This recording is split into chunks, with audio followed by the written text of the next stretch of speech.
წმინდა მთაზე ქართველთა მიერ დაარსებულ სავანეს, ივერთა მონასტერს უკავშირდება. ასევე მისი ერთ-ერთი ქტიტორის, სახელოვანი ქართველი მხედართმთავრის თორნიკე ერისთავის უდიდეს როლს მონასტრის დაარსების საქმეში.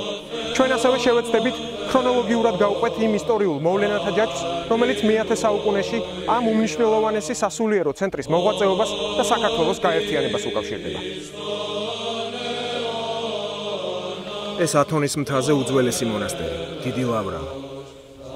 963 წელს დაარსებული სავანე წმინდა მთის მონასტერთა იერარქიაში უპირველესია. ივერთა მონასტრის აღმშენებლობის საქმეც დიდ ლავრას უკავშირდება. გადმოცემით ლავრის დამაარსებელ ათანასეს დედა ლაზი ყოფილა, რამაც განაპირობა მისი სიახლოვე აქ მოღვაწე ქართველ ბერებთან, იოანესა და ექვთიმესთან. მოგვიანებით კი გამოჩენილ მხედართმთავარ თორნიკე ერისთავთან. ქართულ ტელესივრცეში ჩვენ პირველები ვართ, ვისაც ათონზე სამონასტრო ცხოვრების დამაარსებლის, წმინდა ათანასე დიდის საფლავის გადაღების საშუალება მოგვეცა. ივერთა მონასტრის ერთ-ერთი დამაარსებელი და შემდგომში მისი პირველი წინამძღვარი, იოანე ვარაზვაჩე ჩორდუანელი 965 წელს ტოვებს ულუმბოს მთას. ის შვილთან, ექვთიმესთან და რამდენიმე მოწაფესთან ერთად მოდის აქ დიდლავრაში და ათანასეს მხარდამხარ იწყებს მოღვაწეობას. 973 წელს მას მისი ძმა, თორნიკე ერისთავიც უერთდება. საქართველოს ეკლესიის წმინდა სინოდის წევრი, მეუფე ანანია ჯაფარიძე ერთ-ერთია, ვისაც 1983 წელს მიეცა შესაძლებლობა ქართულად აღევლინა წირვა-ლოცვა ივერთა მონასტერში. მეუფე იმ ისტორიულ გარემოებაზე მოგვითხრობს, რამაც ხელი შეუწყო ათონზე ქართველთა სასულიერო კერის დაფუძნებას. ამ დროს მოხდა დიდი მნიშვნელოვანი მოვლენები ბიზანტიის ცხოვრებაში, ძალზე მნიშვნელოვანი.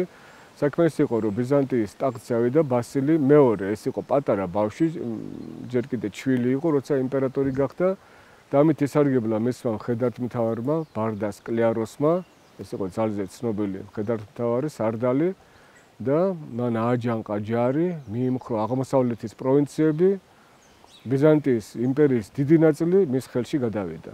და ისე გაძლიერდა, რომ უკვე უნდა აეღო კონსტანტინოპოლი. მას შემდეგ, რაც ბარდას კლეაროსი თავისი ჯარით უკვე აღმოსავლეთის მხრიდან მოადგა ბიზანტიის საზღვრებს, დასუსტებულ იმპერიაში საფრთხე იგრძნეს და დახმარებისთვის თორნიკე ერისთავს მიმართეს. 978 წელს ათონზე ბიზანტიელი დიდებული ჩამოდის, რომელმაც მცირეწლოვან იმპერატორთა სახელით 3 წერილი გადასცა ბერებს: ათანასეს, იოანესა და იოანე თორნიკეს. ამ უკანასკნელს კი დახმარებისთვის კონსტანტინოპოლში ჩასვლა თხოვეს.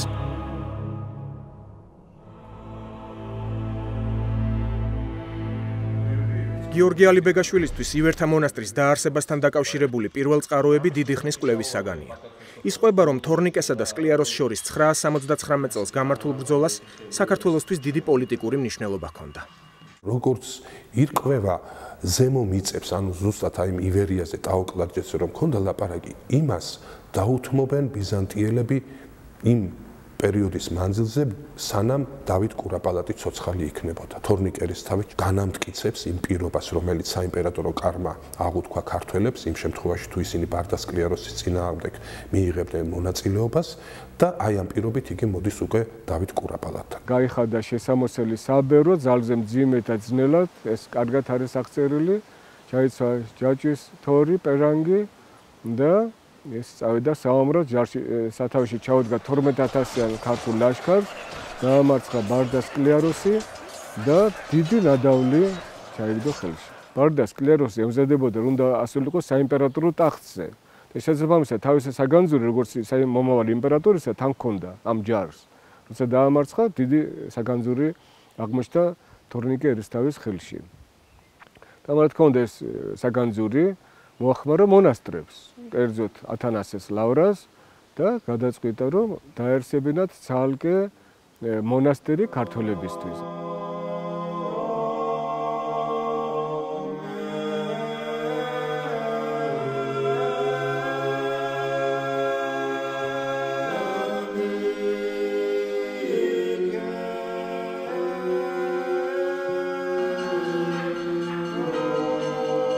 ივერთა მონასტრის ეზო.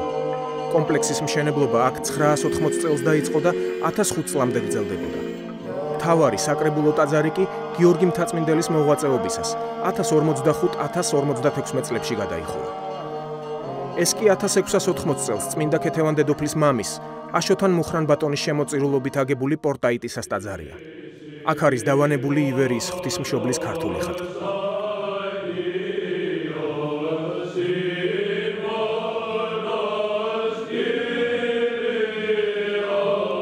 ივერონის სიძველეთა საცავი. აქ დაცულ ექსპონატებს ბერები გრაალის მცველებივით იცავენ და უფრთხილდებიან. გადაღება იკრძალება, თუმცა ჩვენთვის გამონაკლისია დაშვებული.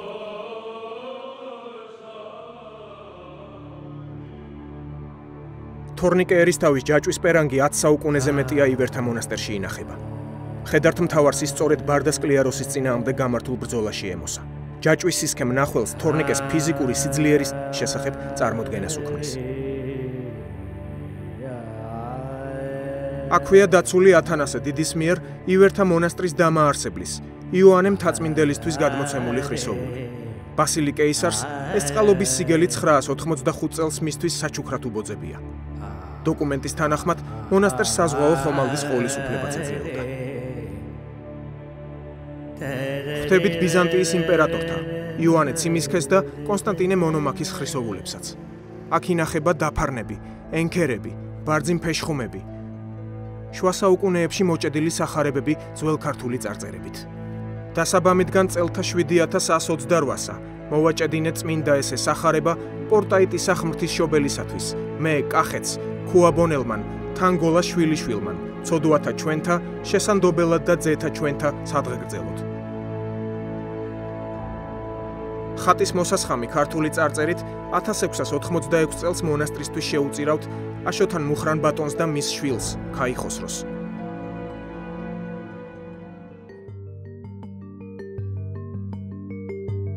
იღუმენის ესოლარი ქართლის დედოფალმა შემოსწირა ივერონს. ძველ ქართულად მასზე ვკითხულობთ. ღმერთო და პორტაიტისა ღვთისმშობელო, შეიწყალეს სული დედოფლისა მარიამისი. აქვეა გამოფენილი ბიზანტიის იმპერატორის იოანე ციმისქეს და კონსტანტინოპოლის პატრიარქის დიონისე მეოთხეს შესამოსელი.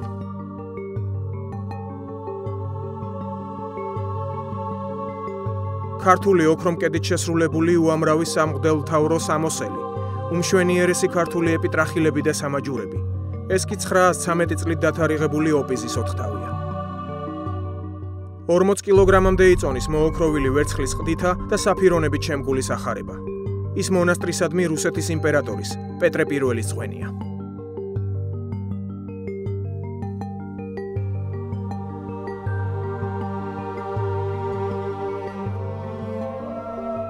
ივერთა მონასტრის წიგნსაცავი. მისი ბიბლიოთეკის კოლექცია 2000-მდე უძველეს წიგნს და უნიკალურ ხელნაწერს მოიცავს. ეს კადრები ფირზე ისტორიკოსმა ბუბა კუდავამ აღბეჭდა. ოშკის ბიბლიას რუდუნებით ინახავენ ივერონში. ივერთა მონასტრის წიგნსაცავში შენახული ოშკის 60 წოდებული ნომერ მე-9 ხელნაწერის უკანასკნელი ფურცელი თავდება თორნიკეს ანდერძით, რომელიც ბარდას კლიაროსზე გამარჯვებულებს აპირებს. იყო ეგეთი მოგზაური პილიგრიმი, რომელიც მოსალოცადაც იყო და თავისთავად ქართველთა ამ სავანის მოსანახულებლად ჩასული და ეს იყო გერასიმე ნადარეიშვილი. სადღაც მე-19 საუკუნის მიწურულს და იქ ერთ-ერთი ქართველთა მონასტრის მოწესე, ერთ-ერთი ბერი კეთილგანწყობილი იყო ქართველთა მიმართ და მან თქვა ასეთი ძალიან საინტერესო ფრაზა, რომ ასე იგი თქვენ ნახულობთ მხოლოდ თორნიკე ერისთავის ჯაჭვსო და აქაო აი ზოგიერთ გვირაბშიო დაცული არისო სამეფო ქართველთა მეფეების გვირგვინებიო, სკრიპტრებიო და თორნიკე ერისთავის არა მხოლოდ ჯაჭვის პერანგი, არამედ მახვილი, მშვილდი, ჩაფხუტი და აი ესეთი საომარი აღჭურვილობის, რომელიც ჩვენთვის არ არის ცნობილი. ბერძენ მეცნიერი სოტირის კადასი ის ამბობს, რომ თავად ბერძენ მკვლევარებსაც არ უშვებენ ისეთი საცავები აქვთ, სიწმინდეთ საცავები.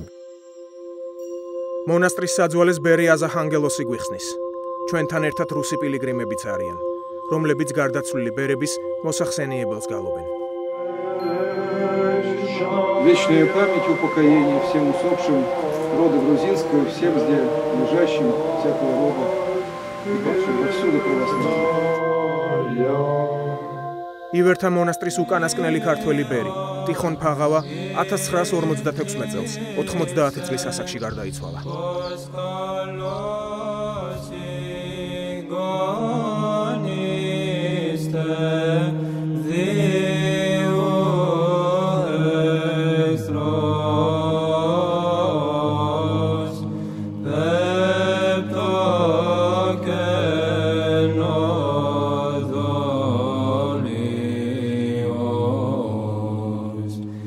Χριστόν νικήσαντος.